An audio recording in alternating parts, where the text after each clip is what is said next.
So I want to talk about Kuni's 222, which I think is extremely overlooked. And someone mentioned, Shine Bang mentioned it to me, and he says, yeah, the string definitely needs to be like touched in some way.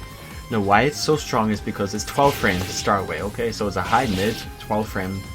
Because it's a high mid, you know, it can whiff on something, and if they try to mash through, the mid will hit them. So that's one property that's pretty nice. The big property is that it tracks to Kuni's weak side. So 2-2 will track to her weak side. So you normally step downward one and stuff like that this way, but 2-2 tracks to her weak side in that direction. Another really good thing is so 2-2-2 is a counter hit after the third hit, and the fourth hit is natural on counter hit. So why this is important, I will tell you in a wee while. So another thing, okay, so that's one thing. So the third and the fourth hit is natural on counter hit, and 2-2-2 on its own is pretty hard to punish. So 2-2-2-2. If you try to launch it, you just get interrupted. If you try to you get like a little quick punish if you're on point, but it's pretty hard. But if you try to launch it, it can be pretty difficult. Even if you do a 14 frame move, you know, you have to be really on point in match, and it's even harder in match. So it's a pretty awkward string to duck. So another thing is, so let's talk about why a combination of all these is really good. So 2-2, 1+2 goes into the Capton stance, okay? So if you do 2-2, Capton stance 3-2, it can actually fade some mids straight up like this, and you can hit confirm it. So if you see them attack as you disappear, you can hit confirm it. So it even goes under quick mids. So you need a high hitting mid to float her out of it. Now this is risky because she has 2-2-2, which will interrupt you. Remember I said the third hit to the fourth hit it's natural encounter. So if you try to interrupt Kuni's Capton stance on reaction, you're just gonna eat this. So then she has stuff like 2-2, sorry. So 2-2-4 for low option, because you're scared to duck for the mid. Now the first hit of this is safe, so this is safe. So you start mixing up with your Captons 4, or you start mixing up with your Capton into back turn mix up, back turn grabs, back turn mids. So this is super evasive. It even goes under jabs as well, and you can hit confirm it as well. If you see a move whiff, you can hit confirm, and then you get a full launcher. And then when they freeze up because of the Capton 3, you can start going for other things. Now they can do like jabs or like big moves, like big high hitbox moves. So such as okay, so if you start doing stuff like highs to float it, this is what you can start doing.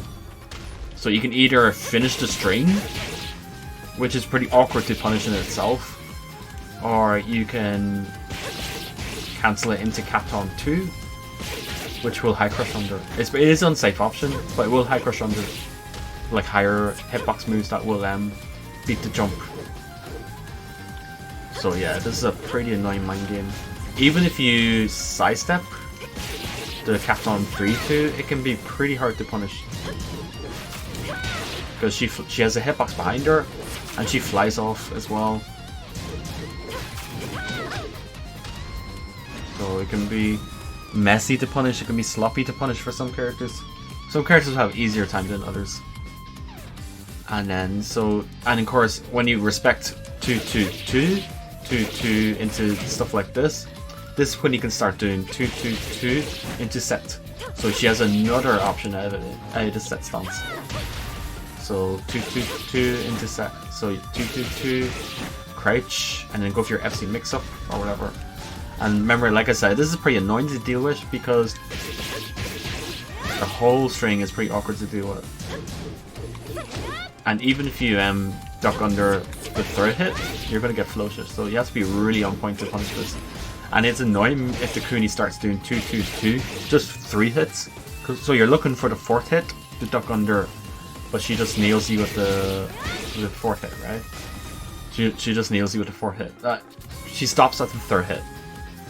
So But what you can do is, though, if you have a good FC low or something, or FC option, you can actually go under it, right?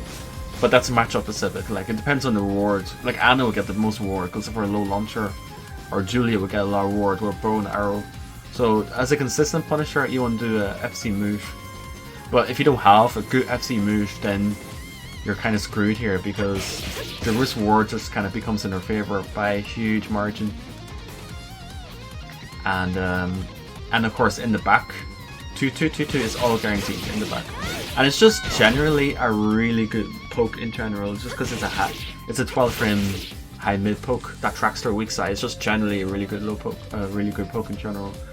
So yeah, a combination of all these situations just adds so much to her. Like, make them scared of the Captain 3 and the Captain 2, so the freeze up, or make them scared of the follow-ups.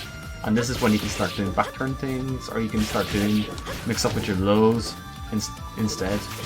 And this low is really weird to punish because she has a follow up that counter it launches. So if you try to punish the low, you're just gonna need to counter it follow up. So yeah, the string's really good. I need to play around with it myself. I think it's low key busted, just because of how awkward it is and how many options she has out of it.